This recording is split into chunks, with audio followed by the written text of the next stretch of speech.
Чего желаете? Да-да, именно у вас, спрашивает колода Таро богиня в тебе.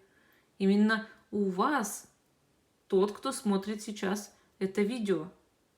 Дорогой зритель или зрительница, какое ваше заветное желание должно исполниться в ноябре? Как вы считаете?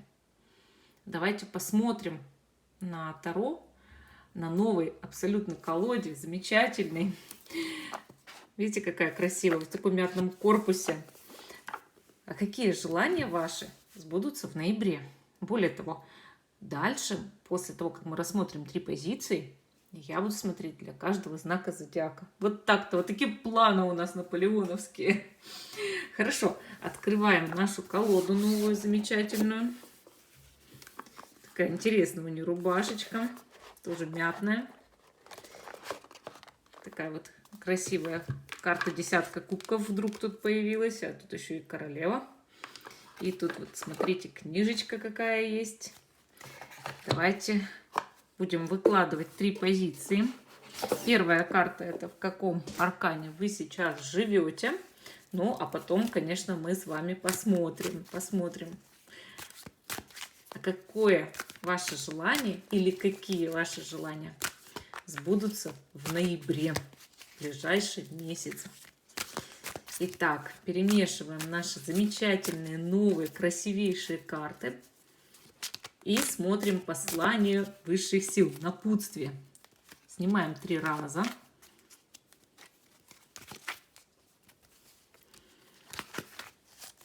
И смотрим на дно колоды. Ага, тут у нас троечка пентаклей. Замечательная карта совместной работы. Высшие силы говорят так: ваше мастерство будет по достоинству оценено. Но обязательно научитесь работать в команде. Вообще поддерживайте свою команду, свою семью. Имейте сплоченный коллектив, трудитесь вместе. И все у вас получится. Карта говорит об объединении любого рода. Поэтому знайте, что для вас ноябрь месяц, те, кто смотрит видео с самого начала, это месяц союзов. Хорошо, напутствие было очень даже приятным. Давайте теперь смотреть наши 3 позиции. Выкладываем 3 карты. Какие ваши желания сбудутся в ноябре, карты Таро вам расскажут. А мы с вами сейчас разложим камушки. Первая карта, как вы помните, это карта, отображающая вашу сегодняшнюю жизнь. Итак, первый камень — бычий глаз. Второй камень — красный агат.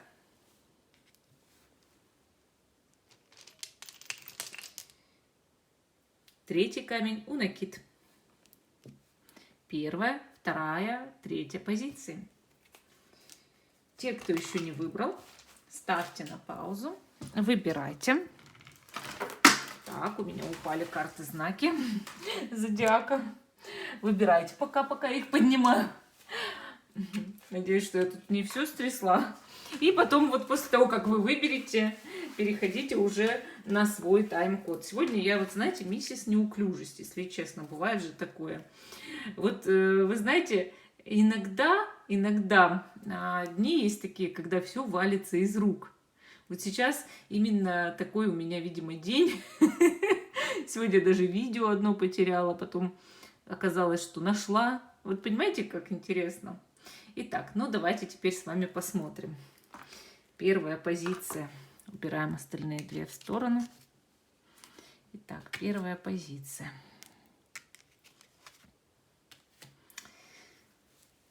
Какие ваши желания сбудутся в ноябре? Наш бычий глаз. Вот такой необычный камень довольно-таки. Кто-то говорит, вот его путем плавления делают, там какое-то нагревание. Ну, красивее-то он меньше не становится от этого. И, кстати, это очень такой интересный магический любовный камень. Он разжигает страсть, несмотря на то, какой он там вдруг искусственный, как говорят. Ну, давайте теперь посмотрим. Первая карта — ваше текущее состояние. Рыцарь кубков. Это замечательное состояние, когда человек идет за своей мечтой. Он предлагает кубок своих чувств, эмоций. Он спокойно готов, вот видите, без седла на лошади, и ничего не страшно, и никакие мозоли не страшны. Мы оседлали такого вот прям дикого мустанга и вперед. Вот понимаете, вот вперед и все. Вот вы такой человек сегодня. Вперед и все. И трава не расти, как говорится. Поэтому я вам так скажу, что, конечно, это замечательная такая карта светлая. Она показывает, что вы сегодня такой вот необычный человечек, что у вас все получается, что вы готовы бежать куда-то. Вот, ну, как будто бы даже без всяких оснований, даже если вам никто ничего не обещал, вы все равно пойдете, вы все равно сделаете, вы все равно будете любить, вы все равно будете, ну, бежать за своей мечтой. Вот мы как раз про мечты сейчас и говорим. Какие ваши желания сбудутся в ноябре? А вы уже бежите за своими желаниями, уже их исполняете, уже все делаете. Вы, конечно же, человек, который идет только по пути своего сердца.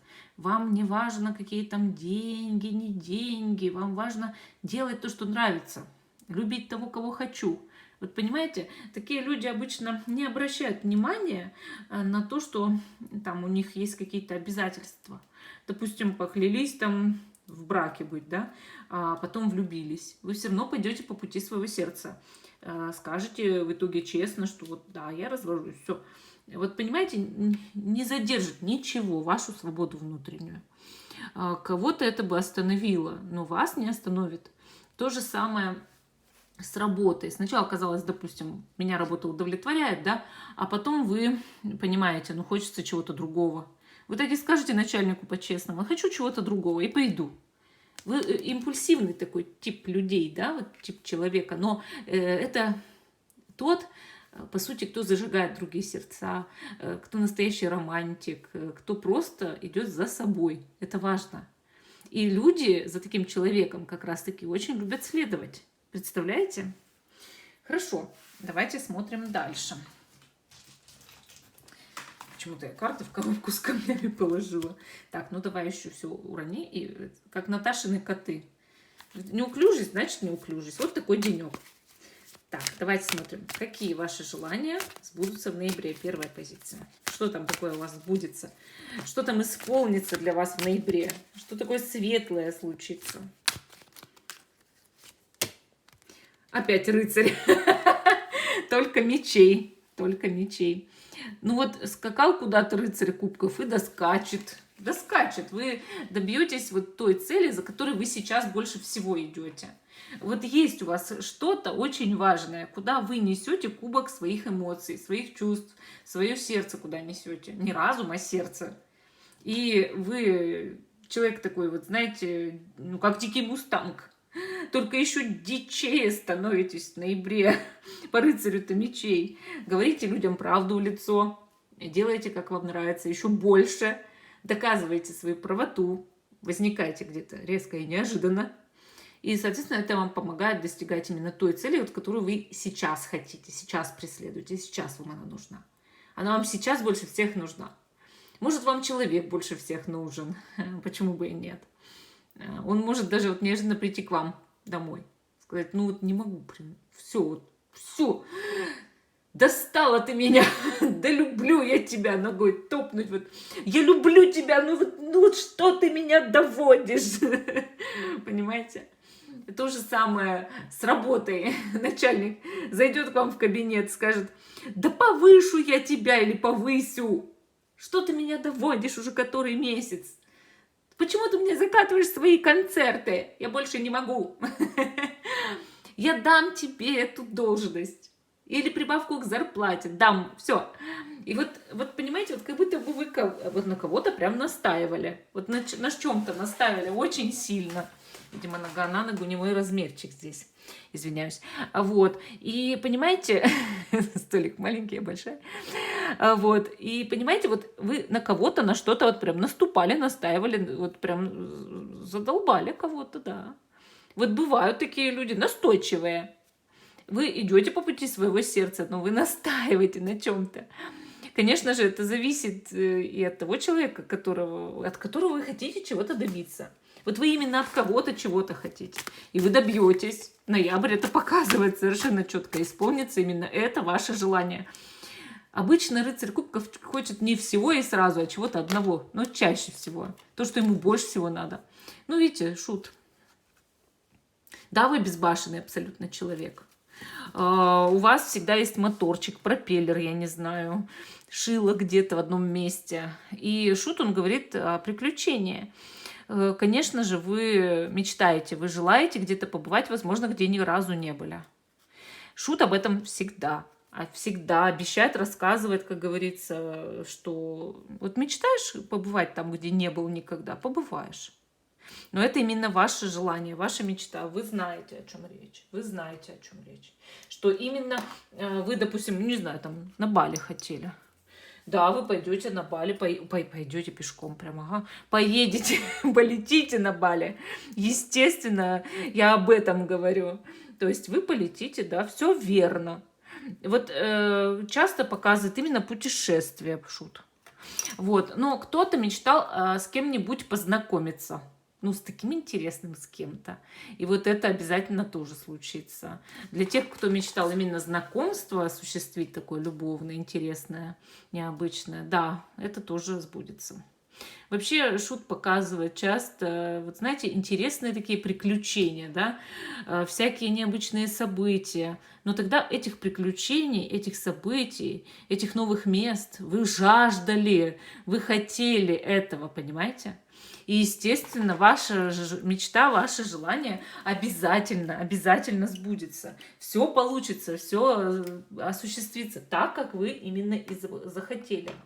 Но вы знаете, опять же, что рыцарь мечей, что шут, что ваш рыцарь кубков показывает, как бы вы ни пытались спланировать то, чего вы так желаете, все будет все равно необычным образом. Все будет все равно из рамок выходить и ну, совершенно, может быть, даже не так, как вы вообразили. Оно будет все иначе, все равно иначе. Эти карты неожиданные, вот как диарея, понимаете? Или как там метеоризм вдруг возникший посреди рабочего дня. Мы все время смеялись раньше, когда... Да, я когда-то работала в офисе. Ну, в офисе, в больнице.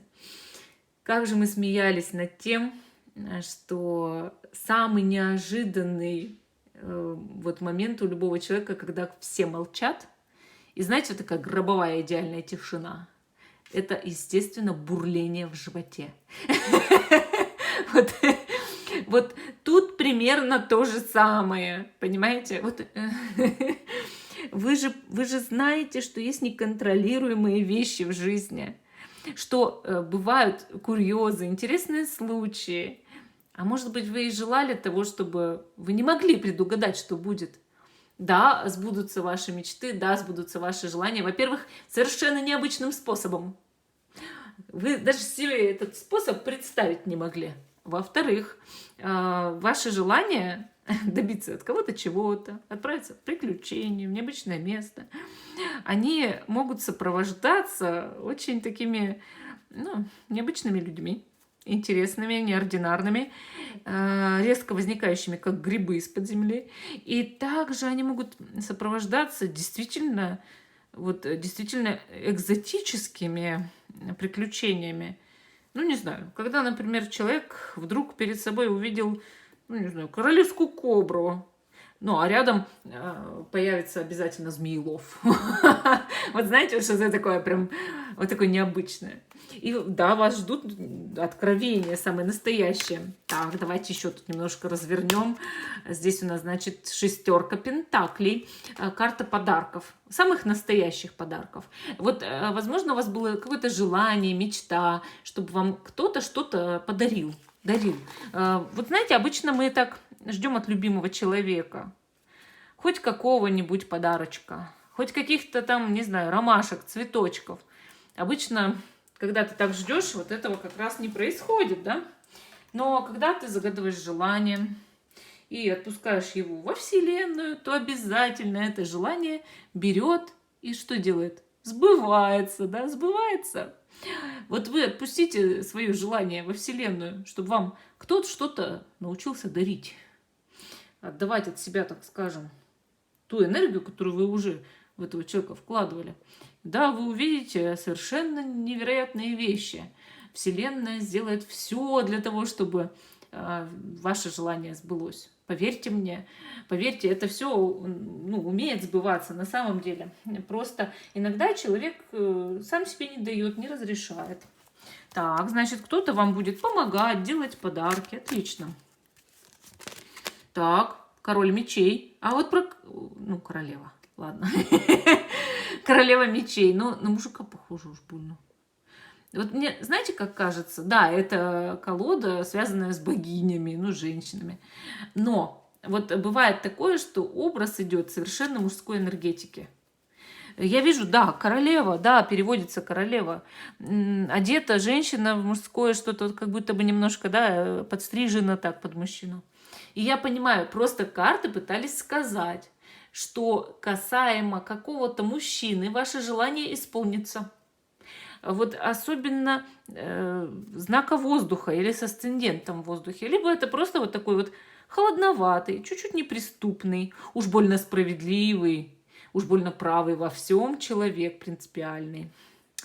Вот. Для мужчин сразу скажу, что, конечно, это королева мечей, это женщина для вас.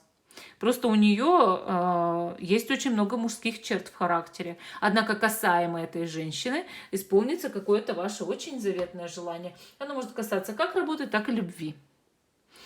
Так, ну я не могу без сюрпризов. Давайте возьмем карты Натальи Степановой. Уж больно в последнее время они меня манят. Ну и правильно, Хэллоуин скоро. Хочется мистики, хочется необычных каких-то вещей. А карты Натальи Степановой, они ходят всегда со мной. Я их всегда таскаю, да. Вот есть сумочные карты. Вы знаете, есть сумочные карты у любого таролога. И у меня есть сумочные карты. Это Таро розовых миллениалов. Они всегда со мной. Они сделаны по классике, но гораздо ярче. Карты Натальи Степановой, они всегда тоже со мной. И классическая колода либо Ленорман, либо Кипера, либо карты Лейдинга. Вот. Иногда таскаю цыганский оракул. Вот так вот. И вот наши карты Натальи Степановой сегодня очень хотят говорить. Они бывают часто на раскладах говорят, потому что я их так люблю. Я смешала 3 колоды Натальи Степановой. Ну, бывает. Вот люблю я смешивать такие необычные оракулы. Это интересно. Так, ну давайте посмотрим в преддверии-то Хэллоуина, что вам тут скажут карты эти Натальи Степановой. Про ноябрь. Ух ты, царь Алдей. Скоро у тебя появится могущественный покровитель. В кошелек деньги прибудут, а в дом счастья. Какая хорошая карта! Это же просто действительно, вот, не знаю, меч, воткнутый в камень. Супер, супер. Вот не зря я взяла эту колоду Натальи Степановой. Ох, не зря. Вот, наверное, нужен вам был этот знак от Вселенной. Еще про одно какое-то ваше внутреннее желание на ноябрь. Вот видите, сколько интересного произойдет с вами в ноябре, дорогая первая позиция. Вы настоящие авантюристы, вы интересные люди, вы любите приключения. И эти приключения не заставят себя долго ждать. Хорошо, идем с вами дальше. Кстати, первая позиция. Не забудьте посмотреть свой знак зодиака. Идем дальше. К позиции номер 2. Какие желания ваши, дорогая позиция номер 2, сбудутся уже в ноябре? Сейчас мы все узнаем. Сейчас мы вообще все узнаем про всех. Так, мы здесь берем, значит, вот у меня эта сетка, да, ну, конечно, я же готовлюсь к Хэллоуину. Не говорите мне, что вам не нравится этот праздник. Это мой любимый праздник, и у каждого свой вкус. Вот и все, о вкусах не спорят. Так, наш красный агат. То есть это вам не пропихиваю праздник, я просто его люблю. Так, наш красный агат. Вторая позиция. Первая карта. Ваше текущее состояние. А вы у нас, значит, Кроне дер Кельхе. Угу. Ну, по сути, король кубков, да? Ну, или просто тут у нас дама уже такая как бы в возрасте. Вы можете символизировать как вот этот женский образ, так и, в принципе, мужской. Вот. Ну, так как карта все равно несет роль короля кубков. Вот эта карта, она показывает эмоциональную все-таки устойчивость. Она говорит о том, что человек знает, чего он хочет, знает, как распоряжаться своими эмоциями, своими чувствами, знает, как держать себя под контролем, свои эмоции держать под контролем, как свою психическую энергию использовать для достижения целей. Это такой какой-то более-менее зрелый человек. Знаете, когда человек может вообще, в принципе, в жизни созреть? Ну, когда все-таки он воспринял опыт души с прошлых жизней, да, все-таки смог. Так вышло, что у него усвоилось. И дальше он идет, все воспитывая себя, но проходя, конечно, разные испытания. И бывает, что человек пришел на землю, да, он казался себе. Вот именно давайте подчеркнем слово «казался себе» в детстве таким наивным и глупым, но потом прошел столько всего, всяких, да, испытаний, там огонь, воду, медные трубы, что в итоге стал совершенно мудрым, ну и успокоился, потому что люди, которые прошли слишком много испытаний, они реально успокаиваются. Ну реально, просто берут и успокаиваются. От своих неудач, от своих проблем, от того, что они научились терять и отпускать при этом, они постепенно приобретают тотальное спокойствие. Вот кто такой король кубков или королева, тут непонятно, кто из них, да, но это все-таки человек, вот имеющий внутри, неважно какого он пола, да, вот тотальное спокойствие какое-то, такое жизненное. То есть даже если у вас что-то происходит, вы можете поплакать, я понимаю, что вы же не робот, но вы будете себя контролировать в любом случае. Даже если что-то самое страшное произойдет, вы уже столько раз это пережили, скорее всего, что будете себя контролировать в любом случае. Ну, максимально, как это возможно. Вообще, король кубков – это такая стадия жизни принятия опыта, умение выслушать других людей. Ну и часто, конечно, это успех в личной жизни, ну так, по совести сказать. Карта всегда показывает, что есть, может быть, устойчивые отношения или, по крайней мере, кому-то устойчивые чувства. Вот.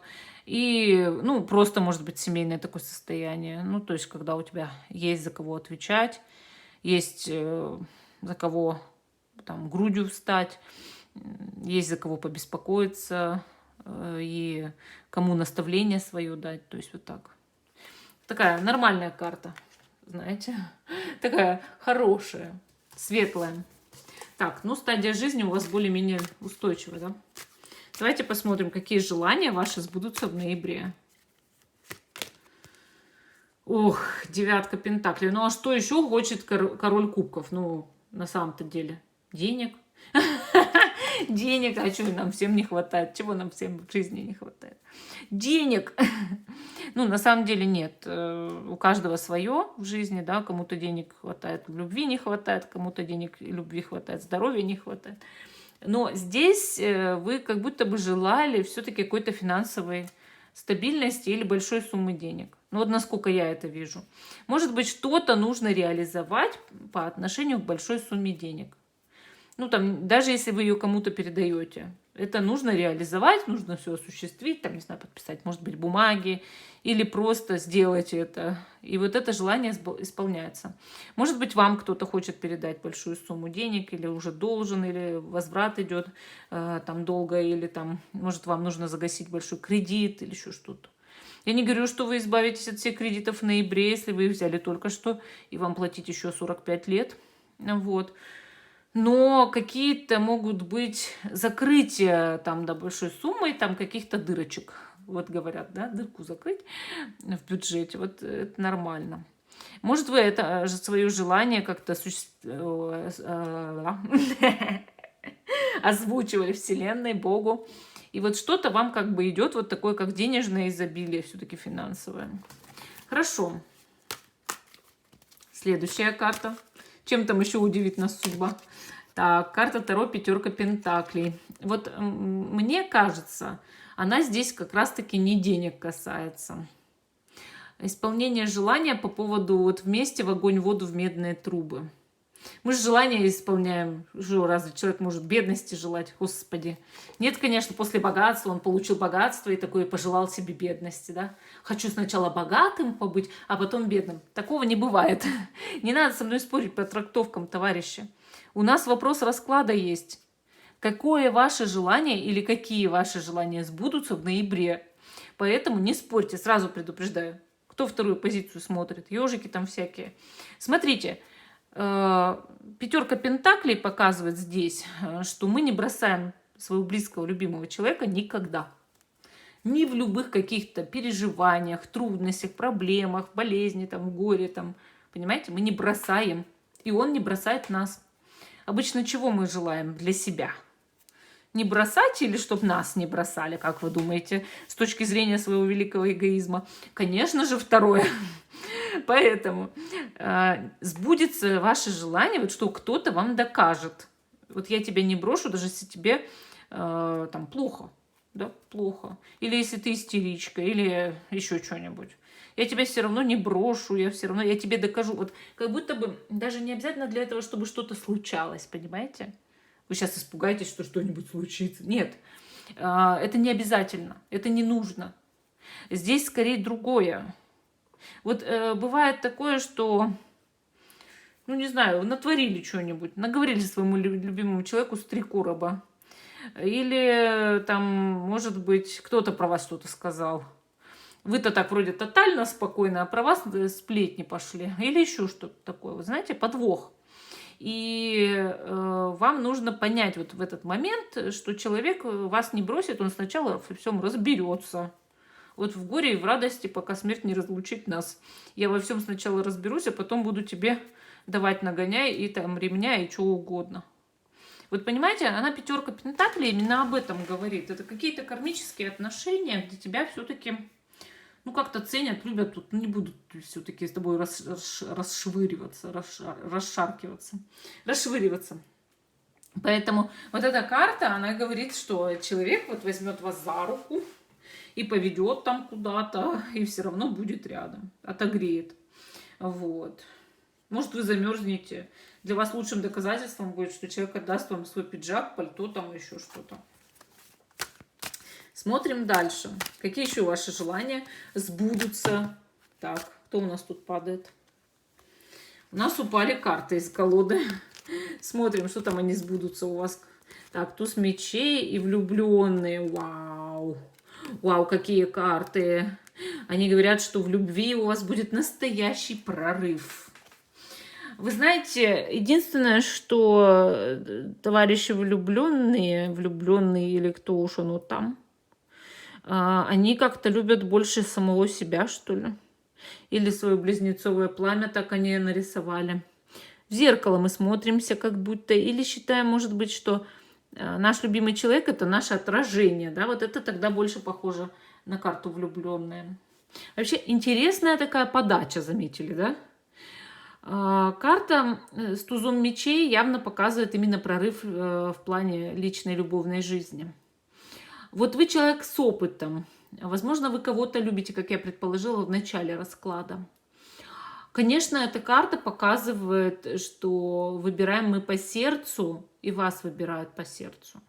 Что все-таки мы остаемся с нашим любимым человеком, что мы определяемся, что вот мы вместе с ним и все. Те, кому 85 лет, и он замужем 65 из них, я знаете, как скажу, что вот эти карты, они показывают, может быть, что люди прорыв какой-то делают между собой в личных отношениях. Ну, например, вы даже не ожидали там, что столько лет в браке, да, от вашего мужа, от вашей жены, какого-то определенно интересного поступка, который показывает, насколько человек вас любит. То есть это уже второй раз мы определяем. По пятерке пентаклей это было видно, и по тузу мечей с влюбленными. Бывают очень серьезные поступки ради вас, от любимого человека, именно вот так. И мы опять же здесь это видим. Вы как бы этого желали. Вы желали, чтобы он ради вас что-то наконец-то сделал. Что угодно, что вы хотели. Ну, там, не знаю, многие вот бывают в отношениях с любовником, хотят, чтобы он, ну, даже развелся там, да, уже с нелюбимой женщиной, уже там скандалы. Зачем вроде как? И ушел к вам. Ну, такое тоже может быть. Даже такое желание. Следующая карта – Паж Пентаклей. Вообще паж Пентаклей неплохая такая карта. Она всегда говорит о том, что если вы с кем-то желали познакомиться, подружиться, конечно, это желание в ноябре сбудется. И, может быть, получить какое-то интересное предложение по работе, по сотрудничеству. Карта показывает часто письма, хорошие новости, интересные разговоры. Может быть, вы ждали чего-то вот такого для себя, желали позитивного. Позитивного человека рядом, с кем можно пообщаться по интересам, подружиться. Вот, конечно, карта говорит о том, что если вы проявите в этом плане инициативу, желание легко сбудется. Ну, давайте теперь посмотрим наши карты Натальи Степановой. Что они вам еще такое интересное тут расскажут? Прям сегодня откровения за откровением идут, между прочим. Давайте посмотрим. Радуга. Карта, кстати, уже на днях попадалась. Вам окажут серьезную поддержку в тот момент, когда вы об этом даже не посмеете мечтать. И эта карта очень хорошая. Она всегда говорит, что вот вы не рассчитываете. На эту поддержку вы уже не рассчитываете или еще не рассчитываете.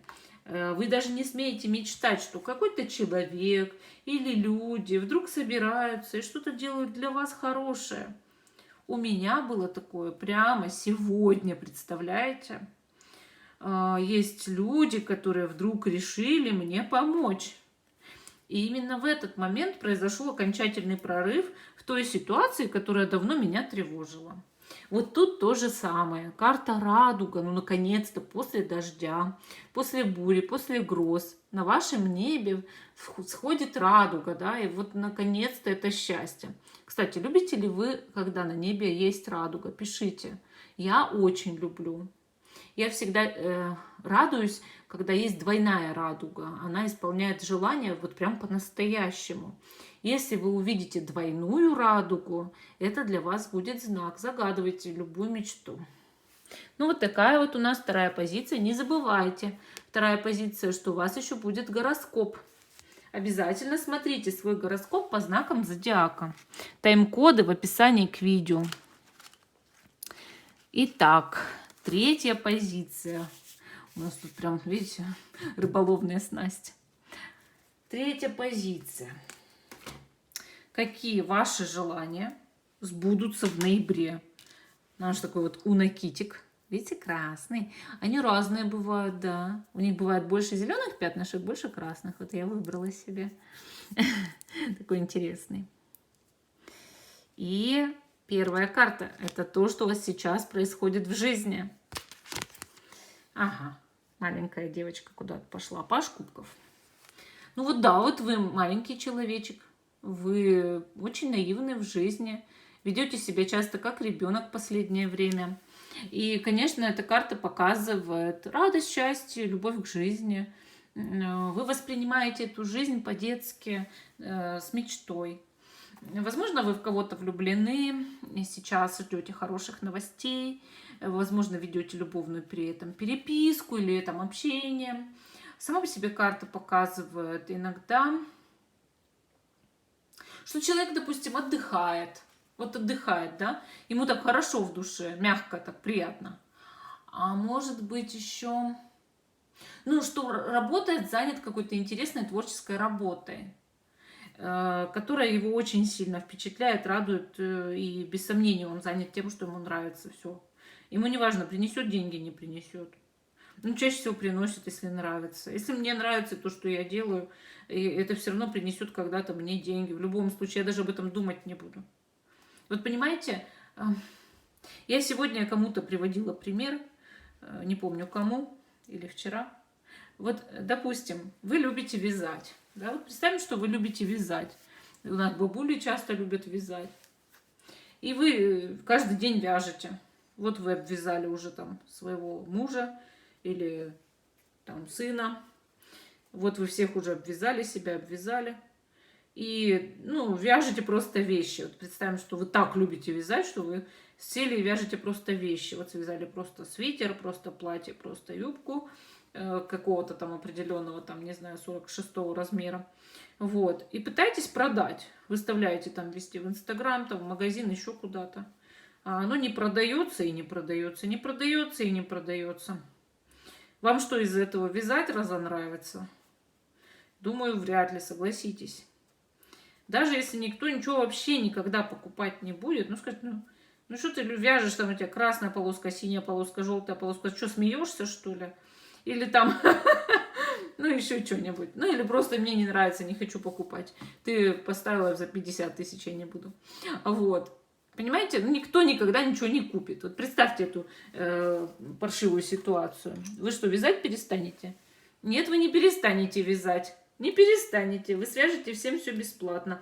Пойдете, купите нитки, еще что-то там, да, и все равно свяжете бесплатно. Понимаете? Вот вы все раздарите, то, что вы вяжете. Будете постоянно дарить людям, дарить. Но вязать от этого вы не перестанете. У всех будут, кого вы знаете, носки, кофты, шарфики, будут и коврики. Все будет, но бесплатно. Потому что вязать вы не перестанете. То же самое, ну хоть с кем, хоть что взять. Если певица не заплатит за то, что она поет, вы что думаете, она петь перестанет? Вот то же самое с пажом кубков, да? То же самое, один в один. Что он не перестанет ни за что делать то, что ему действительно нравится, делать то, что ему действительно по душе, понимаете? Вот у вас такое именно сейчас состояние. Люблю я там, не знаю, Петю. Я все равно буду любить этого Петю, даже если у него денег нет. Вот такое именно ощущение здесь. Хорошо, давайте посмотрим, какие ваши желания сбудутся в ноябре. Какие ваши желания сбудутся в ноябре? Девятка кубков. Вот девятка кубков – это желание, на самом деле, удовольствия и комфорта. Кто-то хочет себе, допустим, элитную дорогую вещь. Вы ее купите в ноябре. Скорее всего, с вероятностью 95%. Да? Ну, мало ли там какие еще форс-мажоры могут быть, но 100% дать не могу. Но вот если вы себе наметили уже какую-то хорошую вот прям вещь, вы о ней давно думаете, вы ее в ноябре, скорее всего, купите. Вот судя по девятке кубков, она именно чаще всего исполняет вот такие желания. Бывают желания покрупнее. Например, переехать в очень хороший дом. Ну, съемный, например, там, да. Я уж не говорю, что вы за ноябрь все сделки провернете. Купить хорошую мебель. Ну, там, даже если один диван. Ну, хороший. Или там матрас. Вещь, да, вещь. Чаще всего по девятке кубков что еще бывает? Желание комфорта самого по себе. Ну, когда человек хочет свою окружающую действительность сделать более комфортной, или даже кабинет, в котором он работает. Вот мне для творчества нужна хорошая обстановка, да. Вот почему я, допустим, вот этот стол всегда украшаю. Если бы не было украшений на столе, мне бы было некомфортно делать расклады. Иногда я их делаю на лысом столе, как я выражаюсь, да, лысый стол. Другой у меня стол есть. Это когда мне надоедает хоть что-то, что когда вот, ну, бывает такое, да, что надоело. Вот. И если опять хочется обстановки такой мистической и приятной, я возвращаюсь к этому столу. Но если бы не было этой обстановки, мне было бы скучно работать. Вот тут то же самое. Вот что-то у вас может быть там кабинет или спать там кровать, что-то комфортное. Часто карта может показывать сильное желание побыть одному. Да, такое тоже бывает, особенно у женщин с 5 детьми. Побыть одному, да, это действительно то, что мечтают женщины. Или даже мужчины с 5 детьми, они тоже мечтают побыть одному. Иногда такой человек даже один не может побыть в туалете, к сожалению. И это не говорит о том, что плохо иметь детей или еще что-то. Просто невозможно побыть одному, и это становится вашей мечтой, понимаете? Поэтому это мечта, это желание, оно может сбываться. Вы, наконец-то... Главное, понимаете как? Всегда говорить наивысшим, наилучшим образом. Почему? Потому что эти мечты и желания некоторые, они могут сбываться за счет других людей или страдания других людей, или поворачиваться наиболее худшим способом. Ну, когда человек, например, заболеет или еще что-то. Вот поэтому нужно всегда приговаривать. Наивысшим и наилучшим образом я желаю. и отдавать Вселенной на благо, да, чтобы она исполнила именно хорошим способом, наивысшим, наилучшим. Я еще всегда добавляю, потому что многие мои желания сбывались через болезни. Каждый раз, когда я чего-то желаю, когда я прошу у Бога чего-то исполнить, я всегда приписываю ему, я пишу ему письма, я приписываю никогда, чтобы это не было через болезнь. Мол, вот помоги мне там вот в этом-то, главное, чтобы не с помощью болезни. Потому что, ну, на самом деле, высшие силы, им без разницы, как исполнить ваше желание. Реально без разницы. И для них болезнь – это такое же благо, как здоровье. А для вас, ну, соответственно, нет. Вот. Поэтому я вам так скажу, что желайте правильно. Но, да, здесь может быть желание побыть одному, конечно, может быть. Следующая карта у нас – это императрица. Вот опять же, да, комфорт. Это Венерина карта, это карта замечательная. Она всегда говорит о благосостоянии, богатстве, комфорте, проживании в лучших, богатых, там, красивых условиях в семье или просто в месте, которое наполнено, ну, семейным теплом, да, уютом. Императрица, она, по сути, может исполнять роль жены, матери, хозяйки и также может исполнять роль начальницы, но в любом случае она будет приятной женщиной, очень красивой и мягкой. Если ваше желание касается такой женщины, оно обязательно сбудется, или вы знаете, что какая-то женщина может исполнить ваше желание. Она его исполнит. Если же ваше желание – это комфорт, богатство, благосостояние, высокое положение в обществе, состояние жены, матери, то это тоже исполнится. То есть, если мужчина желает очень хорошую женщину рядом с собой, это исполнится. То есть вот вам нужно здесь просто понять, о чем я говорю, да, то есть ваше желание выделить, потому что вас много смотрит, а я одна. Но я еще буду по знакам зодиака рассказывать, какие желания у знаков зодиака сбудутся в ноябре. Смотрите, может быть, у вас совпадет, и вы поймете, да? Ну, хотя я думаю, каждый знает, чего он желает на самом деле. Следующая карта у нас восьмерка кубков. Здесь девушка пошла на поиски своего счастья, и она его найдет. Вот как будто бы вы ищете себя. Ну, свою нишу, например, для зарабатывания денег. Свое какое-то счастье в жизни, свое место под солнцем. Вы его обязательно найдете, вы поймете, о чем речь. То есть карта показывает, что вы принадлежали чему-то одному и хотите принадлежать чему-то другому, вот какому-то новому обществу, новому коллективу на работе, например, да, новый отдел, да, вот представим, ищите свое счастье в новом отделе. И там говорят, ну вот освободилась вакансия. То есть вы его найдете, это счастье. То же самое по восьмерке кубков бывает путешествие. То есть, если вы мечтали поехать в путешествие, ваше желание, конечно же, тоже сбудется. Так, следующая карта у нас это повешенные. Вот вы знаете, тут медуза Горгона, да, у нас? Такая прикольная. Ой, вообще. Повешенные это, во-первых, состояние некой медитации. Вот если вы мечтали постичь духовную практику, искусство медитации, конечно, карта повешенной об этом говорит. Она показывает, что да, человек может освоить это искусство, йогу и какую-то акробатику, что-то спорт, потому что тут такое подвешенное состояние, флай-йога может быть, да. Может, акробатом хотите стать, тоже вариант. Вот, но повешенная такая карта очень неординарная. Она показывает иногда, что человек ждет от кого-то жертвы. Вот вы, допустим, хотите, чтобы кто-то чем-то ради вас наконец-то пожертвовал. Да, только не ты, не только я ради тебя, да, а ты еще ради меня. Тогда вы дождетесь этого, скорее всего, дождетесь. И ради вас действительно человек чем-то пожертвует, это правда. Также карта может показывать взгляд иначе. Вы давно мечтали и понимали, что хотите на что-то взглянуть иначе. Что такое иначе? Это вот совершенно другим взглядом. Это может быть, вы хотели новую продуктивную идею, которая будет работать. Но бывает так, что ты хочешь, не знаю, с тарзанки прыгнуть. Тоже вариант. С парашютом. Тоже вариант. Сбудется мечта. Но также бывает такое, что, допустим, забраться на крышу небоскреба, посмотреть на город сверху. Сесть в медитацию, погрузиться в орла, посмотреть на свою жизнь с высоты птичьего полета. Понимаете? То есть вот что-то очень неординарное всегда повешенный рассказывает и очень интересное. Почему у него закрыты глаза? Потому что если он посмотрит вам в глаза, вернее она, вы окаменеете. Вы же понимаете это же медуза Горгона. Поэтому вот будьте очень аккуратны с этой картой, с повешенным.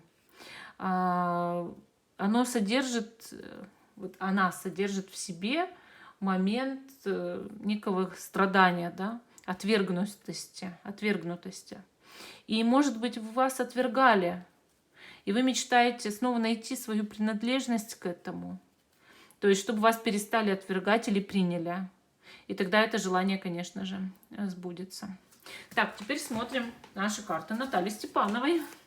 Тоже расскажем вам нечто необычное. Что скажут теперь эти карты вам на ноябрь? Давайте смотреть. Так. Печной дым. Держи свои тайны при себе. Никому не доверяй. Вы знаете, карта показывает, что действительно, если у вас есть какие-то моменты с заработком денег, с большими суммами или еще что-то, все-таки не распускайте язык. Более того, если у вас есть секрет чей-то, который вы знаете, или свой, постарайтесь пока в ноябре его не рассказывать. Иначе вы, как говорится, сглазите исполнение всех своих желаний. Высшие силы вас через эту карту предупредили. Никому ничего не рассказываем. Ну, вот такая вот у нас интересная третья позиция. Но не уходите, не забывайте про гороскоп. Итак, я убираю наши карты. Эти я все обратно в колоду. И будем смотреть, какие желания в ноябре сбудутся у всех знаков зодиака. Естественно, по знакам. Так, мы будем знаки зодиака рандомненько вытаскивать. А что? То есть все по порядку да по порядку. Я тайм-коды расставлю, не поленюсь. Всегда знайте, что тайм-коды в описании к видео. В описании каждого видео есть тайм-коды. Если видео старое, то в закрепленном комментарии или просто в комментариях. Ну уж у новых-то у всех есть, конечно, в тайм-коды в описании. И на беговой вот этой дорожке, которая внизу видео. Многие почему-то не видят. Так, хорошо. Первый знак зодиака, кому мы будем желания исполненные рассказывать. Козерог. Это я. Так, какие желания сбудутся у козерогов в ноябре? Давайте посмотрим. Сейчас мы все узнаем. Так, королева пентаклей. Чем тебе не козерог? Шестерка кубков. Так, жрица.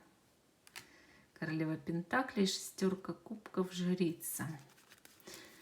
Так, и туз пентаклей. Видимо, четвертую карту очень нужно было достать. Ну, очень нужно. Ну, что я могу сказать, дорогие козероги? У вас, конечно же, сбудется желание по заработку денег. Ну, а кто, как не козерог, стремится к тому, чтобы преуспеть в своей работе, да, профессии, бизнесе, или просто, ну, как бы привлечь в свою жизнь как можно больше финансов и изобилия, благосостояния, богатства. Туз пентаклей – это настоящая карта-талисман. Она часто выпадает, когда человек действительно получает благословение свыше. А здесь у нас весь знак зодиака Козерог получил сегодня благословение свыше этой карты, туз пентаклей. Карты замечательные. Вот смотрите, королева пентаклей показывает действительно устойчивое положение в жизни, хорошее здоровье, благосостояние и в семье, да, хорошие отношения в семье, особенно если у вас есть семья, то есть вы эту семью, по сути, объединяете.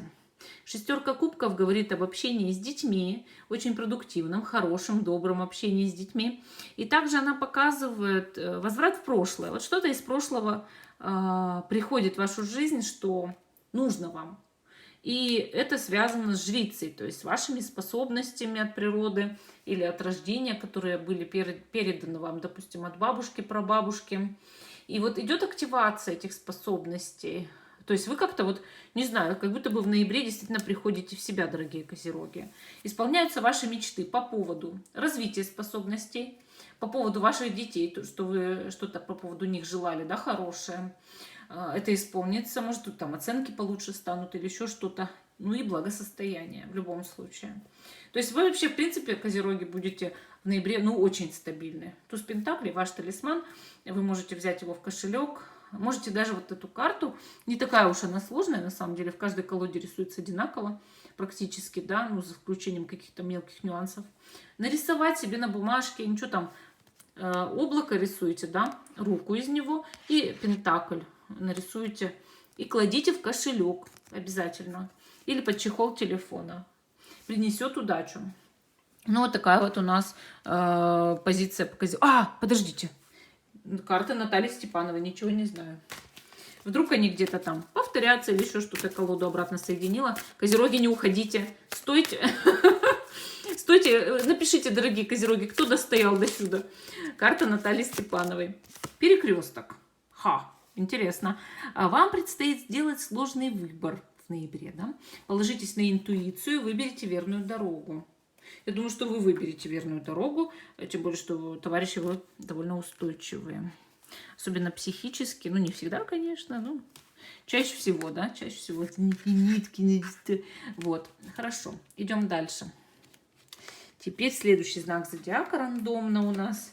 Я все карты обратно в колоды складываю, чтобы ни один знак зодиака не обиделся, да?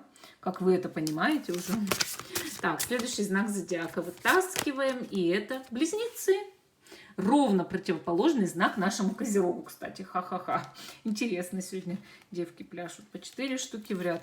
Так, давайте смотреть, какое желание у близнецов сбудется в ноябре.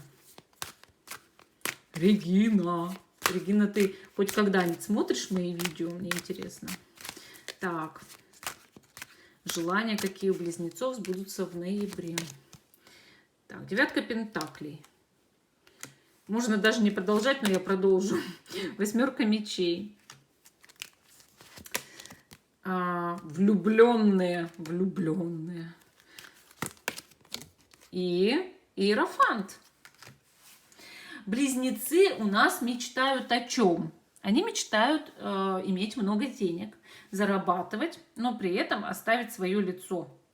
Ну, то есть не запачкать. Вот бывает такое, что ты хочешь делать то, что твоя душа хочет делать, вот то, что ты любишь, и то, что тебе приятно, и работать на работе, которая тебе приятна, и при этом... Ну, вот такое чувство, как бы потребность есть что-то добиться от любимого человека, такое внутреннее. Может быть, то, что я хочу вот работать, как мне приятно, зарабатывать, как мне приятно, но чтобы мой любимый человек тоже вкладывался в нашу семью материально и морально. Вот. Для тех близнецов, кто одинок, любимый человек вполне может появиться здесь после разблокировки вашей внутренней. И тогда здесь желание, вот, чтобы обрести любимого человека, карта влюбленная, да, оно, конечно, исполнится. Но тогда у вас вот была действительно блокировка на личную жизнь. Вот. Что еще у нас здесь значит? Конечно же, желание благосостояния, богатства, процветания с помощью... Ну вот именно той профессии, той работы, того бизнеса, который вам наиболее приятен. Вот здесь это есть, это действительно есть. Этого вы добьетесь, и у вас идет повышение достатка в ноябре, дорогие близнецы. Но только так, чтобы вот вас как-то уважали, так как на работе, что ли. Вот вы хотите, чтобы вас именно уважали и не считали, чтобы вы, мол, корыстные близнецы были бы, и что вы как-то корыстно зарабатываете. Вы хотите, чтобы все вокруг понимали, что вы не корыстно зарабатываете. Ну вот так, теперь смотрим нашу карту Натальи Степановой. Что скажет карта Натальи Степановой? Огонь заговоренный. Избавишься от всех болячек. Не так быстро, зато надолго. Ух ты, дорогие близнецы, ну это же прелесть. У кого есть какие-то болячки, болезни нехорошие, душевные травмы, переживания. Вот видите, карта-то что сказала? Избавишься от болячек-то. Ну вот такая вот позиция по близнецам интересная. Так, а мы с вами обратно убираем в колоды, да, обратно все карты. И смотрим дальше. Следующий знак зодиака, кто у нас тут такой... Ну, раз у меня только 2 знака зодиака в руках осталось, остальные упали, я уж один переверну. Дева. Так, дорогая дева, подожди, пожалуйста. Дорогая дева, подожди. Я знаю, что ты скептик.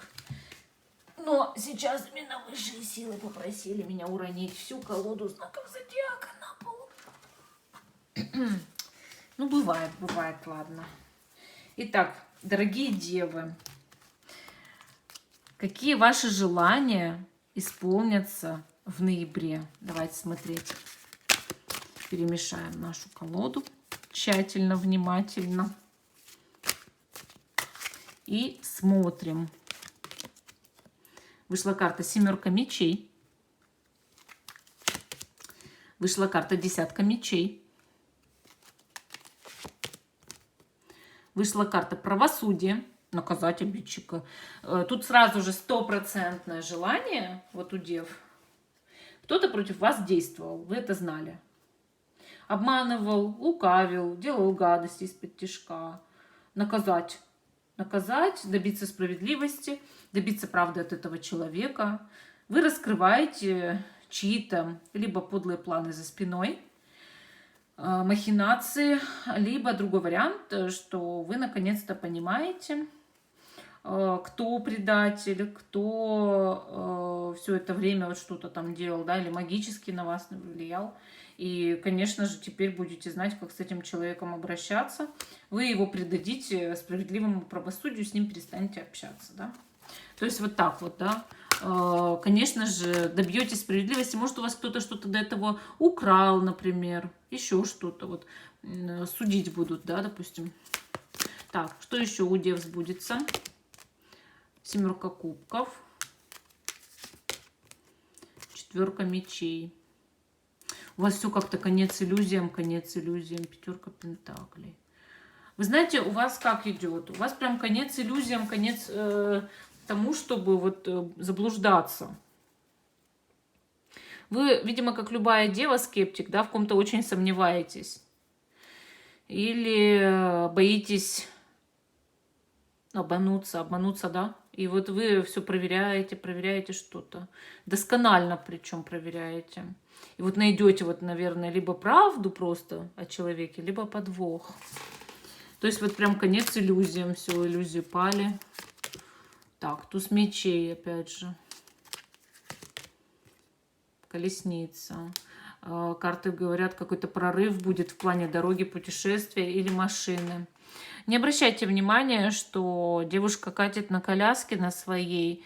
Тут вся суть, знаете, в чем? В том, что ты обретаешь движение даже в таком положении. То есть, вот понимаете, какое-то у вас тяжелое, возможно, девы, положение внутри, вот в жизни, или на душе что-то не так. Но вы все равно обретаете движение после какой-то новости, прорыва, важных сообщений. Вот какая-то или дорога будет, или покупка автомобиля. Может, мечтали об автомобиле. Так, хорошо. Давайте смотреть теперь карты Натальи Степановой. Что они девам скажут. Феникс. Если и кажется, что все потеряно, это не так. Чудо случится. Словно феникс из пепла возродитесь. Силу свою приумножите. Многие выздоровеют по этой карте, многие просто восстановятся, возродятся. Возродят, может быть, отношения какие-то, может, на работе восстановление пойдет, может, в финансовом смысле восстановление. Что-то именно возродится, восстановится прямо из пепла. Ну, вот такой ответ дали карты девам. Интересный ответ. Я не знаю, что сегодня у меня все валится. Но это уже свалились те знаки зодиака, которые были, поэтому, пофиг. Я потом подниму. Так, возвращаю карты в колоду. В колоды. Мешаем снова наши знаки зодиака. Кто там следующий? скорпиончики. Мой муж скорпион. Ха-ха-ха. Сейчас узнаем, Вова, что тебя ждет. Ну и остальных скорпионов тоже. Так, какие желания сбудутся у скорпионов в ноябре? Кстати, мой муж никогда не смотрит мои видео. Так. Королева кубков. Пятерка мечей. Надрать по попе женщину знака воды. Не знаю, шутка. Так, значит, девятка пентаклей. Паж жезлов. Интересно, прям интересно. Чем дальше, тем интереснее реально. И туз мечей. Ну, смотрите, дорогие скорпионы, тут у вас вот карты как говорят, что, возможно, действительно был какой-то спорный момент с какой-то женщиной у вас, и этот спорный момент закроется вашей правотой в любом случае. Также, судя по девятке пентаклей, вы желали благосостояния, богатства, повышения уровня благосостояния, решения финансовых вопросов. Они у вас решатся. Не знаю, насколько полностью они решатся, но, по крайней мере, у вас есть для этого большая надежда, да, решить какие-то финансовые проблемы, вопросы. Заработать, может быть, какую-то приличную сумму денег, например, да, в ноябре. Вообще, вот паж жезлов — это интересная такая карта в этой колоде. Вот заметили, да? Тут у нас она, вернее, да, и идет по бревну. И это как мост, вот состояние моста. Мост — это всегда символ того, что ты с кем-то наводишь мосты, то есть соединяешь два берега. Это значит, что ты можешь с кем-то помириться, улучшить отношения. Вот. Она пытается с помощью лупы и солнца поджигать сучок у моста, да. Может быть, чтобы пройти себе дать, может еще что-то. Находчивая. Вот вы как будто бы проявите большую находчивость, дорогие скорпионы. Ваши желания по поводу какой-то идеи, новой вакансии, там, не знаю, предложения по работе, предложения, может быть, идеи в бизнесе сбудется. То есть вот у вас идет в этом плане прорыв. Могут быть какие-то интересные знакомства, особенно для одиноких скорпионов. И также новости, да, вот положительные новости. Вот вы прям очень давно хотели и ждали положительных новостей. Вообще лебедь на карте паж жезлов очень такая символичность большая, потому что мы понимаем по этой карте, что есть символ верности, любви, большой любви. Вот знаете, когда бывает соединяются две половинки и уже не разъединяются. Может быть, у вас что-то такое произойдет, вот как понимание этого, например. Также мы видим туз мечей. Он вообще показывает, знаете, что идет какая-то весть, но как на бумаге. Или письмо очень важное для вас. Может, вы его давно ждали, или посылку какую-то ждали. Также туз мечей показывает свежие идеи, очень интересные, продуктивные, рабочие. Может быть, вот давно было желание, да, вот придумать идею, чтобы она зарабатывала. Тогда у вас, дорогие скорпионы, обязательно это желание сбудется. Ну и какой-то разговор, прямой разговор. Может, вы кому-то давно хотели что-то важное сказать. Тогда это получится. Или кто-то вам что-то хотел сказать, а вы хотели это услышать. Так, смотрим дальше. И смотрим карты Натальи Степановой, что они вам еще скажут. Так, ангел-хранитель, заплечный дух, ангел-хранитель, тебя в беду не даст. Ответ на твой вопрос – да. Что бы вы ни спрашивали внутри себя, дорогие скорпионы, ответ – да, во-первых, а во-вторых, вас охраняет, прям ангел-хранитель, у вас хорошая защита. И знайте об этом, знайте, что ангел-хранитель вас в беду не даст. Вот такой ответ дали карты скорпионам. А мы идем дальше. Обратно убираю карты в колоду. Так, значит, куда выбросить скорпион? Куда вас выбросить? Так, следующее, значит, следующий знак зодиака выбираем. Ну, тоже не знаю, ну, что за неуклюжий день. Мне еще работать индивидуально с человеком. Пожалейте меня. Так, следующая карта рак. Так, рак. Какие желания сбудутся у раков в ноябре? Давайте посмотрим. Желания раков в ноябре. Раки чего-то будут желать. Вернее, они уже желают, а это все сбудется. Давайте смотреть. Так, значит. Ну, по сути, это король кубков, да? Или королева. Ну, кому как. Дальше паж жезлов у нас тут. Семерка кубков. Жрица. Четверка кубков. Смотрите, что говорят карты, дорогие раки. Они говорят о том, что у вас в ноябре сбудется желание по поводу какого-то мужчины. Этот мужчина давно должен был вам что-то сказать, о чем-то поговорить с вами. Вот по пажу жезлов это очень хорошо видно. Может быть, этот мужчина как-то связан с вами. Ну, например, там, если у вас ребенок от него или еще что-то с помощью ребенка. Но это может быть просто связано с вами большими чувствами, да. Вот как будто бы какой-то очень важный разговор вам нужен давно с этим человеком, с каким-то мужчиной. Если вы женщина-рак, если вы мужчина-рак, вам может быть очень важен разговор нужен с какой-то женщиной, потому что здесь, в этой колоде, вот король кубков, он может быть как король, так и королева. Женщина же нарисована. И вот для женщин это разговор с мужчиной, для мужчин раков разговор с женщиной. Очень важный разговор, прям откровенный, с хорошими новостями. Но не ждите, что этот разговор совсем все расставит, все точки над «и», все равно еще останутся вопросы на будущее. Дальше, значит, успех в любви. Если вы особенно одинокие раки, знайте, что в любви у вас будет действительно прорыв. Вот как будто бы то ли судьбоносное знакомство, может быть, очень приятная встреча. Может быть, какое-то просто любовное общение, улучшение отношений, примирение с любимым человеком. Именно желание по поводу любви сбудется, по поводу отношений. Дальше, значит, я еще здесь вижу очень интересные карты.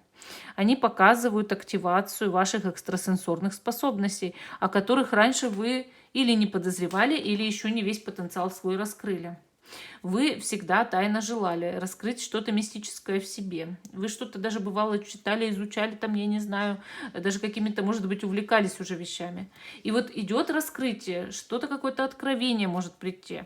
Вот ваше желание по поводу развития, ясновидения, яснознания, дорогие раки, в ноябре обязательно сбудется. У вас идет активация, активация вашего поля, активация способностей. Очень такая серьезная.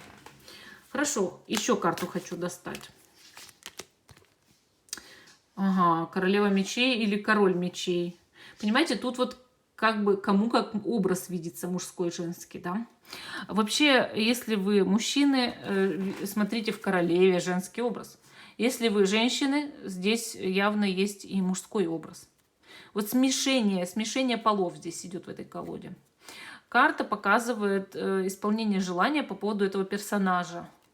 То есть сам персонаж может исполнить какое-то ваше желание, которое вы от него, ну, как будто просили, требовали или выставляли какие-то ему, ну, не знаю, свои вопросы, да, вот, ну, допустим, приходили к начальнику, говорили, давай уже решим какой-то организационный вопрос, или там, давай переведи меня в другой отдел, или еще что-то.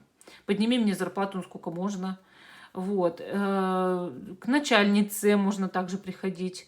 Или сотрудницей, сотрудником попытались там, не знаю, перестановку в кабинете сделать. Вот понимаете, вот чего-то добиваетесь от человека, который может эти полномочия исполнять. Это также может быть любое высокопоставленное должностное лицо, кто исполняет ваши желания по поводу чего-то. Вот может помочь.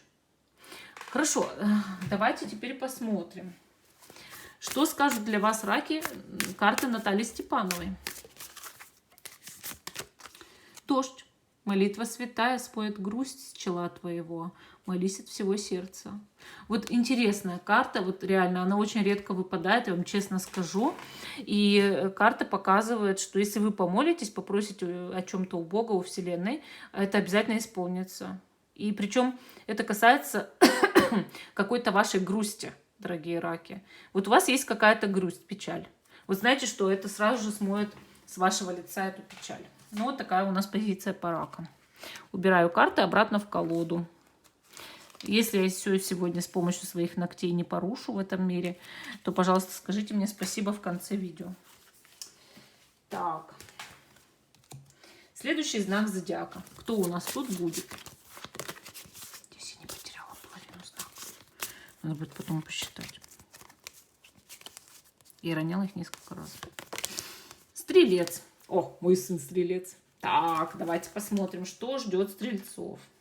Ну, я так называю не потому, чтобы вас обидеть там или еще что-то. Просто пытаюсь разрядить обстановку. На самом деле, конечно, это для всех стрельцов, там, сами понимаете. Мои родственники практически никогда не смотрят мои видео. Так, мне кажется, пора красную гасить. Минутку. Ага. Иначе тут зальет все свечой. Так, смотрите-ка, упала карта. Дорогие стрельцы, значит, король мечей тут выпал, да, из колоды. И это, конечно, что-то значит. Сейчас мы с вами немножечко добавим. Какие ваши желания сбудутся в ноябре? Еще король пентаклей. Так, и королева кубков. У вас тут люди вокруг собираются, да, дорогие стрельцы? Ну как же вы без общества? Вот карта показывает, что если вы хотели быть в обществе, постоянно общаться с людьми, быть в хорошем коллективе, может быть, доверять каким-то людям, дружить с ними, общаться, объединяться, то это, конечно, время для вас. Карты показывают исполнение желаний по поводу людей, по поводу их общения с вами, по поводу коллективов, собраний. Может быть, что-то в складчину делаете вместе с другими людьми. Вот об этом говорят карты. То есть какие-то вот конкретно те люди, на которых вы рассчитывали, они вас поддержат. Также для наших стрельцов здесь, конечно же, судя по этим картам, может устраиваться личная жизнь, совершенно точно. Причем неважно, какого вы пола. Что-то улучшается. Вот вы желали, чтобы у вас было вот либо улучшение отношений в личной жизни, либо появлялась бы личная жизнь, ну, новые отношения, да. И вот это, конечно, может сбыться здесь в ноябре. Какие-то идут такие намеки от карт, что даже вот смотрите, один персонаж смотрит на другого персонажа, а тот как будто бы ему звонит. Вот знаете, вот такое чувство, что могут быть там приятное общение, флирт, переговоры, свидания. Вот даже так, вплоть до конфетно-букетного какого-то периода романтики. Ну и, конечно, эти карты показывают исполнение желаний по поводу работы. Вот я говорила, да, как команда работает, коллектив, все друг на друга могут положиться, общество. Вот. Понимаете, вот стрельцы, скорее всего, вы можете действительно работать в команде, поддерживать друг друга, и большие будут результаты от этого. Ну, как бы даже подъем по карьерной лестнице или развитие бизнеса. Конечно, это денежные карты. Они привлекают к вам деньги, они говорят, что какие-то денежные желания тоже будут исполняться. Шестерка мечей. Смерть.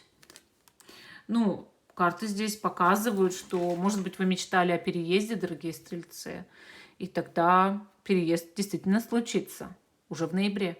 Или вы наметите, ну, по поводу переезда большие там какие-то планы, что уже будет конкретное место, куда вы переедете. Пусть даже если это и случится не в самом ноябре, но вы будете знать, куда вам переезжать. Дальше, значит, может быть продажа там одного места, квартиры, там дома, покупка другого или сдача одного, съем другого. И если вы вдруг мечтали о переезде в другой город, вы покидаете то место, где живете, да. Это неизбежно как будто бы. Если вот мы мечтали именно о переезде, кто-то из вас мечтал о дороге, путешествии, конечно же, это тоже сбудется. Или о покупке автомобиля. Но тогда придется что-то продать. Вот знаете, вот такое чувство, что ради того, чтобы что-то купить, вам нужно что-то продать. Это не то, что вы покупаете что-то еще одно, или снимаете еще одно, или покупаете еще одну недвижимость. Нет. Нет, не про это тут. Так, хорошо. Смотрим теперь, что скажут для стрельцов карты Натальи Степановой. Ангел-хранитель. Ангел-хранитель не оставит вас в беде. Помолитесь ему, услышьте его голос. Очень хорошая карта, потрясающая, с ангелом, видите. Так что, дорогие стрельцы, вы под защитой ангела-хранителя. Он рядом с вами, он любит вас, он надеется, что вы верите в него. И да, это тоже, может быть, было вашим желанием узнать об этом. Ну, вот такой ответ дали карты стрельца. А мы идем дальше. Мы идем к следующему знаку зодиака. Это будет кто-то другой. Но я еще не знаю, кто. Еще повозиться придется с тайм-кодами однозначно. Так, смотрим, кто следующий. Кто уже следующий? Ага, весы. Весы, это моя мама, весы. Так, ну смотрим, что там высшие силы весам расскажут, да, какие их желания и сбудутся в ноябре. Сейчас узнаем. Весы. Вы потратили все день рожденные деньги в октябре. Какие же ваши желания могут исполниться в ноябре, дорогие весы? Сейчас узнаем про вас все. Так, вышла карта влюбленные. Ну, конечно, деньги мы потратили. Мы теперь что будем делать? Мы будем любить, да? Любить кого-нибудь. Почему бы и нет? Конечно. Дальше, значит, у нас шестерка пентаклей. Следующая карта. Королева кубков. Ну, конечно, эти карты показывают очень большую любовь, чувства, отношения. Вот такие прям светлые отношения. Дорогие весы, вы будете в отношениях, в очень хороших, в очень светлых. Все ваши желания по поводу любви сбудутся в ноябре. Ну, или большинство из них. Смотря какие это были наполеоновские планы. Вот. Ну, в любом случае, здесь откликается одно сердечко на другое. Взаимные чувства, взаимная любовь. Также шестерка пентаклей показывает дополнительные подарки. Все подарки в октябре вы уже получили, да не все. Оказывается, в ноябре тоже будут подарки, знаки внимания. И вы хотели подарков от кого-то. Вы хотели именно, может быть, от любимого человека подарков. И они будут. Причем очень хорошие подарки, дорогие. Так что ваши желания по поводу внимания кого-то в вашу сторону обязательно сбудутся, даже если вы одинокие весы. Смотрим дальше. Что еще скажет карта? Так, рыцарь пентаклей. Ага, давай. Толкай. Король мечей. Смотрите, ваш начальник даст вам премию. Если, дорогие весы, начальника у вас нет, ваш муж или ваша жена принесут домой премию. Ну, я бы сказала так, да, сильное такое вот хорошее улучшение финансового положения, но как будто бы это не какие-то вот прям заоблачные суммы. Но все-таки вы желали, чтобы награда была на работе там, или в бизнесе, или у вас, или у вашего близкого человека. И это обязательно сбудется. То есть идет вот такая вот прям награда по заслугам, я бы сказала. Денежное прибавление от мужчины, связанное с мужчиной, или для мужчин, связанное с высокопоставленным мужчиной. Но все равно идет через мужчину, однозначно. Хорошо, давайте посмотрим теперь карты Натальи Степановой. А что же они скажут весам? Сейчас узнаем. Вечерняя заря Пороскева. Настало время успокоить сердце и мысли. Если в душе мир, то и счастье не за горами. Вот так-то. Интересная такая карта. Она показывает, что если вы, дорогие весы, успокоитесь, не будете накручивать ситуацию, то, конечно же, будет счастье, большое счастье в ноябре. И считаю это замечательно. Ну, вот такая позиция по весам. Хорошо. А мы идем с вами дальше, к следующему знаку зодиака. Так, убираю карты обратно в колоду, чтобы все были довольны. И смотрим следующий знак зодиака. Какой? Какой же будет у нас? Телец. Ну, дошла очередь и до тельцов. Так, смотрим, дорогие тельцы. Какие ваши желания сбудутся в ноябре? Сейчас мы с вами все узнаем.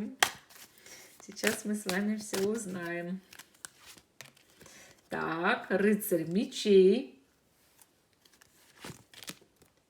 Рыцарь кубков. Так. Девятка мечей. Вы знаете, вот тут потрясающе прям. Вот как будто бы тельцы очень-очень ждали, что кто-то признает свои ошибки и испытает чувство вины или раскаяния. Может быть, даже к вам человек подойдет с извинениями. Я считаю, что это неплохо. Иногда нужно уметь брать и извиняться, признавать свои ошибки. И этот человек, он наконец-то это сделает. Вы этого желали, вы этого хотели, вы этого всей душой хотели. И человек это признает. признать свои какие-то, да, ошибки. Это может быть по работе начальник, или там сотрудник кто-то вас оговорил, или может быть это любимый человек, или был когда-то им, или друг, подруга. Но в любом случае человек признает свои ошибки здесь, совершенно точно. Причем, вы знаете, это будет неожиданно для вас. То есть вы не знали даже, может быть, каким способом человек попытается выразить вот это. Но для вас это будет как-то вот, ну, как говорят, как снег на голову, да? То есть совершенно случайным каким-то образом. Вообще карты говорят, что это будут неожиданные гости, возможно. То есть к вам кто-то вот прям заявится. Или вдруг внезапно позвонит. Смотрим дальше. Тут у нас, значит, 5 мечей. И рыцарь жезлов. Вы мечтали о какой-то победе в жизни, о прорыве, о том, что вы победите вот какую-то прям застарелую или просто очень сильно беспокоящую вас ситуацию, дорогие тельцы, и победа действительно наступит. То есть вы отобьете свое, вот как говорят, да, или просто сделаете победу. Но это может быть даже по здоровью. Вот говорят же, да, что вот я борюсь там с болезнью, с какой-нибудь, с недугом. Или с душевными переживаниями, которые превратились в депрессию. И тогда вы вот прям выйдете из этого всего победителем настоящим, представляете? То есть победа идет над какой-то трудностью, которая давно беспокоила вас. Также многие тельцы, судя по этим картам, могут совершить, допустим, ремонт, да, в доме там или в квартире, который давно уже вот прям застрял где-то внутри, да, внезапный ремонт, который вы даже, может быть, и не планировали, но желали. Пусть небольшой ремонт, но что-то отремонтировать, да, или там сделать какой-то ремонт. Вот. И также эти карты могут показывать даже путешествия. Все-таки рыцарь жезлов просто так не падает. Путешествие, причем с любимым человеком, скорее всего, или просто путешествие, которое очень сильно по душе. Очень хотелось куда-то съездить. Так что, дорогие тельцы, обязательно поедете в ноябре куда-то. Если хотели, если хотели. Я варианты исполнения назвала. Так, смотрим теперь карты Натальи Степановой. Что же они вам скажут? Белорыбица-царица. Вода морская царицу колышет, качает. Никаких хворей она не знает. И ты болеть не будешь. Вот видите, как интересно, дорогие тельцы. Я вам говорила почему-то тоже про здоровье чуть-чуть. Может быть, вы, правда, ну, давно хотели что-то вылечить, да? Желание такое было, вылечить что-то. И вот обязательно вылечите. Вот реально это так. И также белорыбица-царица, она показывает, может быть, душевные какие-то исцелить раны, да, переживания, психологические травмы или даже травмы, которые с детства мучили. Избавитесь там, например, от страхов, там, да, это тоже хворь, это тоже хворь. Вот прям, может, за кого-то переживали, кто должен выздороветь, вот тоже вариант. Тоже может как бы человек выздороветь.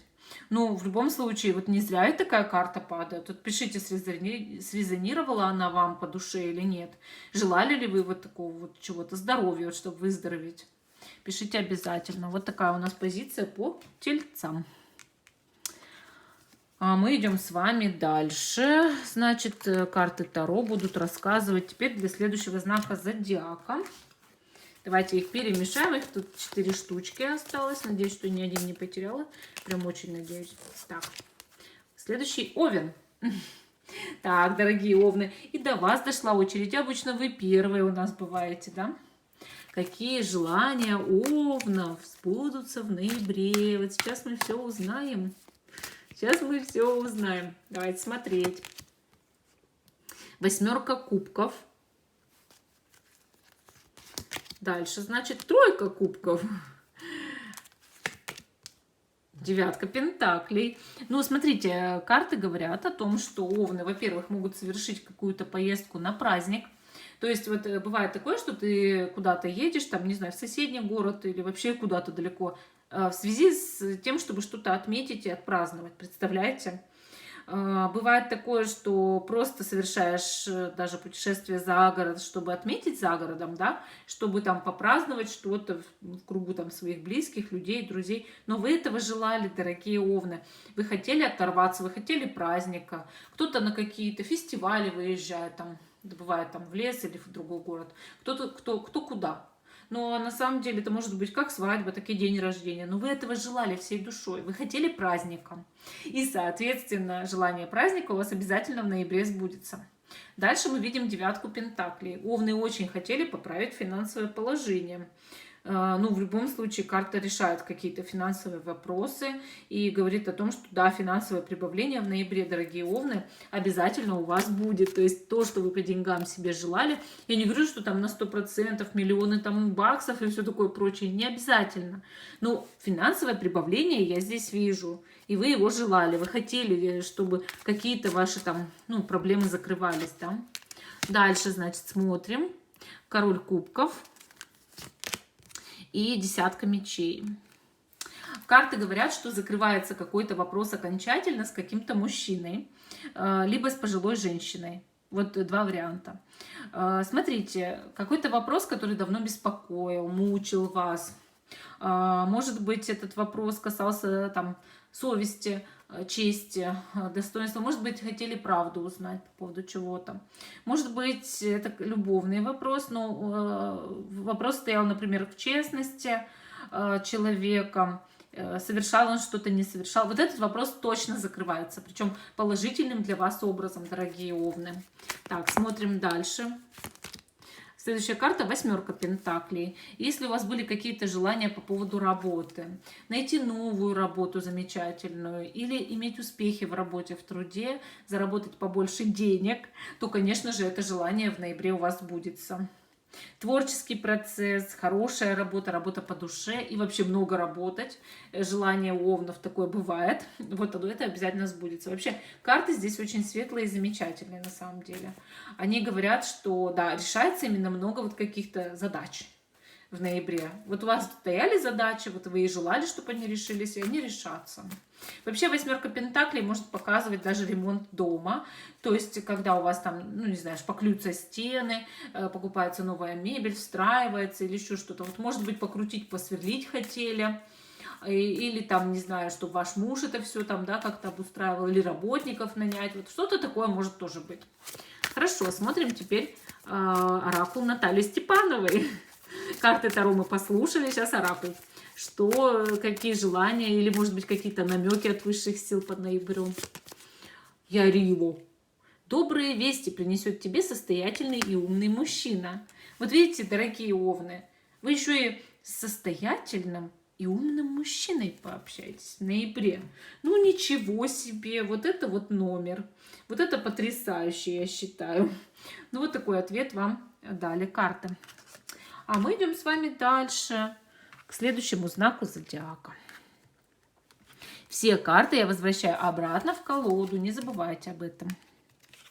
Так. Осталось 3 знака. Перемешиваем. Рыбы. Так, дорогие рыбы, какие ваши желания сбудутся в ноябре? Давайте смотреть. Давайте все узнаем. Так, тройка жезлов. Восьмерка пентаклей. Король кубков. Смотрите, карты показывают здесь, что у вас сбудется какой-то план по работе. Вот, может быть, вы составляли, дорогие рыбы, бизнес-план, следовали ему, да, и наконец-то будут результаты. Также карты говорят, вот когда мы видим тройку жезлов, что человек смотрит за горизонт. Может быть, вы искали работу в другой стране, в другом городе. Это тоже может сбыться, конечно же, здесь, судя по картам. Может быть, вы как раз переходите на какую-то очень интересную новую работу, или работу переводчиком, или работу там за границей. Это зависеть может от женщины старше вас или от мужчины. Потому что король кубков тут разные варианты трактовки несет. Вообще, карта, не знаете, как показывают здесь, что если вы от кого-то что-то ждали, особенно от мужчины или от пожилой дамы, это обязательно этот человек исполнит.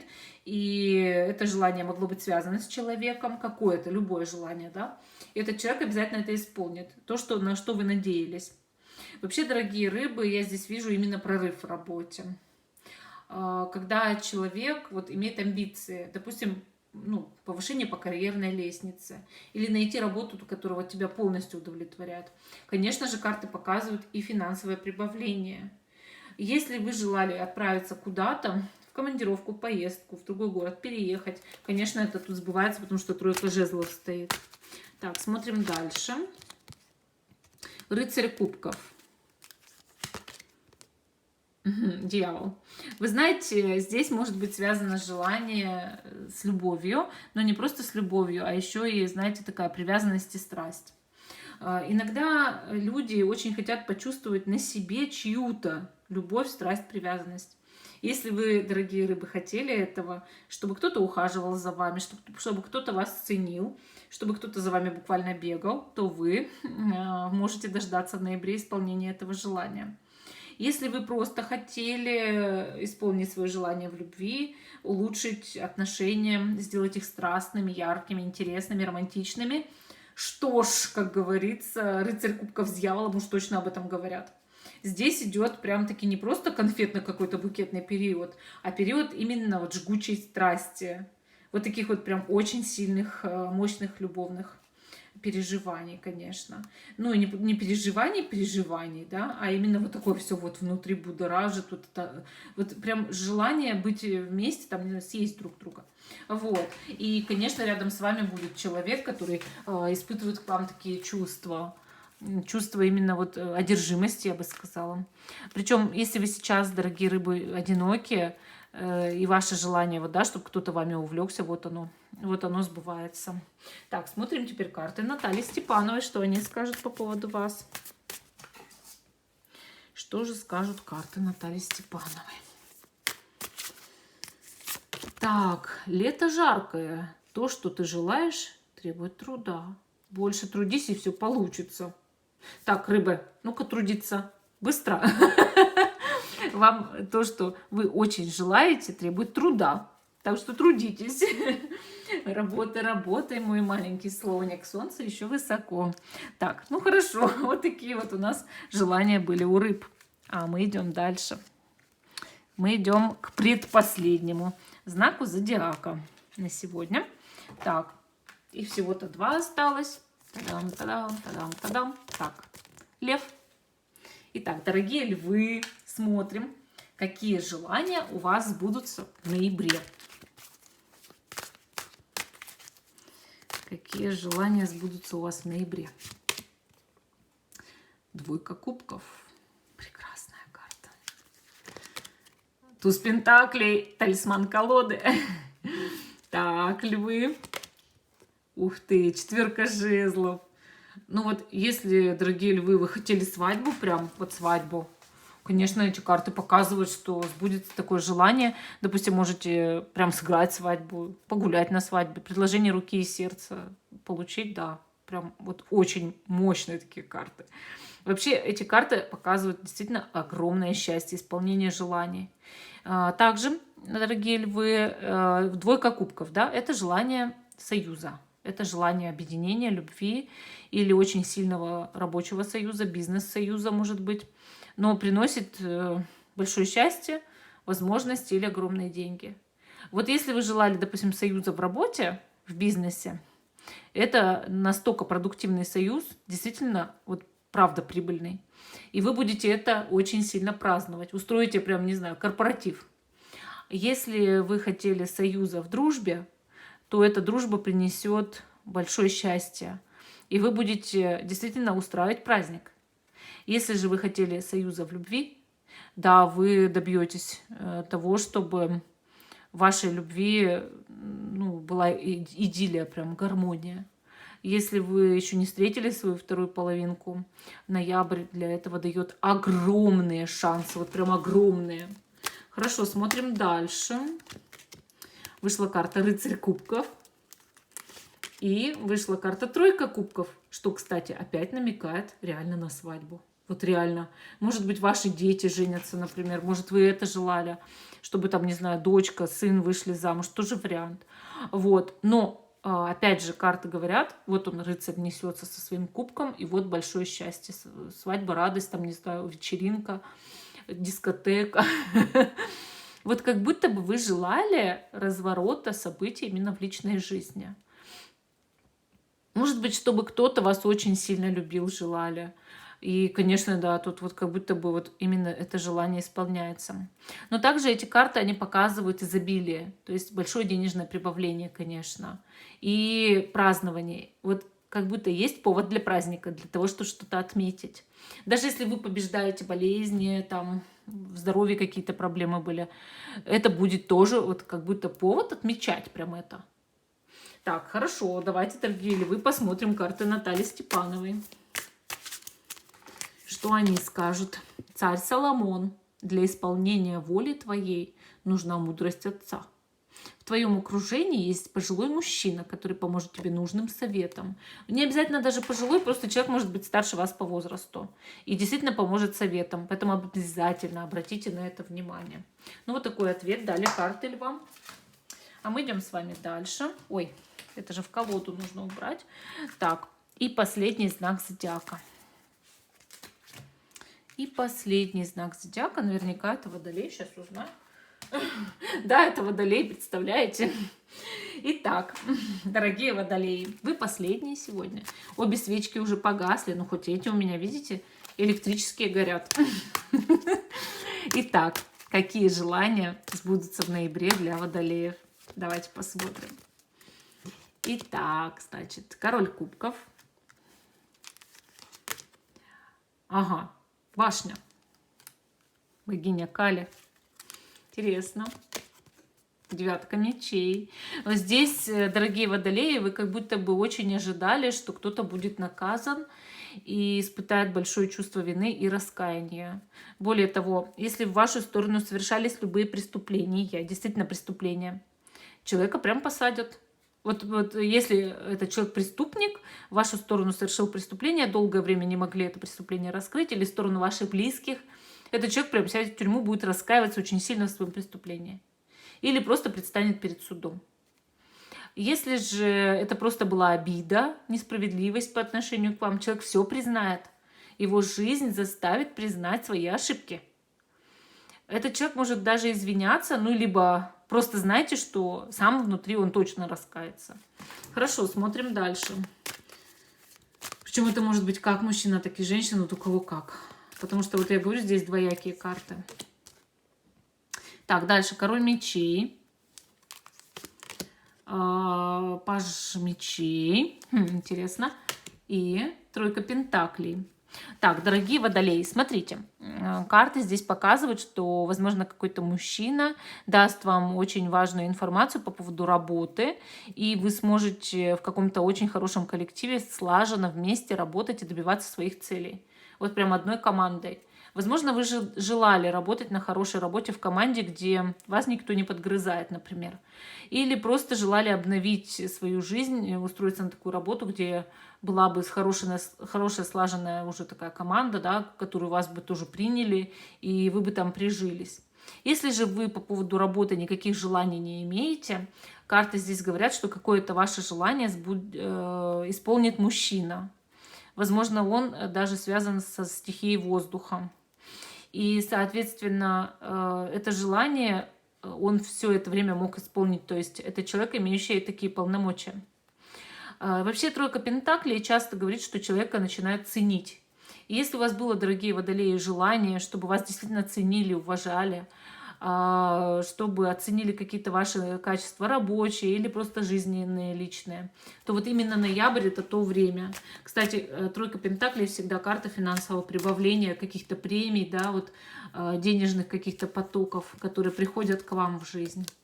И еще одна карта — это паж жезлов. Она говорит о том, что вы могли очень сильно хотеть с кем-то навести мосты в отношениях. Так что, дорогие Водолеи, если вы хотели с кем-то улучшить отношения, помириться, примириться, наладить связь, вспомнить, может быть, кого-то из прошлого и снова дружить, или там общаться по-родственному, или даже с любимым человеком, конечно, эта карта об этом говорит. Но также она говорит о изобретательности. И, соответственно, если вы хотели какую-то продуктивную идею, которая будет работать, приносить большие деньги в будущем, то тогда эта идея вполне в ноябре может прийти вам в голову. Вообще, очень много здесь в картах вот таких вот ярких возможностей на самом деле. Если вы хотели больших возможностей, они все начнут исполняться. Хорошо, смотрим теперь карты Натальи Степановой. Купальская роса. Силу свою укрепляй, колдовство изучай, и тогда слово твое законом станет. Вот это ведь единственный, кстати, знак зодиака, кому попалась именно такая карта. Она показывает, что у вас какие-то есть способности, которые очень нужно раскрыть.